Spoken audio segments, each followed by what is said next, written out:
ఇక్కడ ఉన్న లీడర్లు ఇనిషియేటివ్ తీసుకోకపోతే ఏం చేయాలి?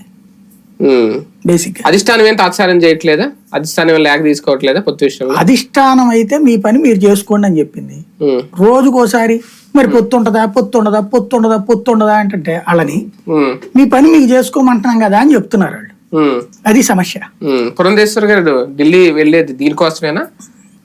వాళ్ళు కమిటీ ఇప్పుడు 2 రోజుల పాటు ఎలక్షన్ కి సంబంధించిన పొత్తుల మీద పొత్తులని కాదు, వాళ్ళు అక్కడ పార్టీ సంస్థాగతంగా లెక్కలు తీస్తున్నారు.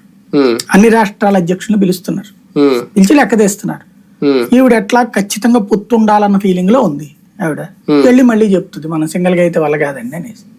అప్పుడు ఇక అధ్యక్షురాలే పదే వల్ల కావట్లేదంటే ఇక గత్యంతరం లేదు కాబట్టి పొత్తుకోకే అనాలి. పురంధేశ్వర్ గారు వచ్చిన తర్వాత నాకు తెలిసి ఒక భారీ సమావేశం కూడా జరగలేదు. అంటే కేంద్ర పెద్దలు తీసుకొచ్చి మామూలుగా ఇంటర్నల్ గా జరిగే మీటింగ్స్ అవి పెద్ద జనాలకు అవసరం లేదు కదా, ఒక సమావేశం కూడా పెట్టలేదు. టైం ఏమో దగ్గర పడుతుంది. ఇంకా బీజేపీ గ్రోత్ ఏంటి ఆంధ్రప్రదేశ్ లో వాళ్ళు పరీక్షించుకోవాలన్నా అటువంటి సభలు పెట్టకపోతే ఇంకే ప్రజల్లోకి వెళ్ళాలి. వాళ్ళ అధినాయకత్వం చూసుకోవాలి, మనం ఏం చేస్తుంది దానికి. అంటే అది కూడా లోపం వీళ్ళదేనా? అంతే కదా, లోపం ఇక్కడే ఉందా పైన ఉందా? పైన ఎందుకు ఉంటది? పైన నేను రానంటే కదా నువ్వు పెడతాను కదా సభ.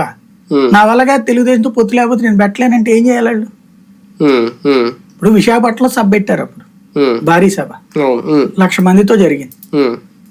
వెస్ట్ గోదావరిలో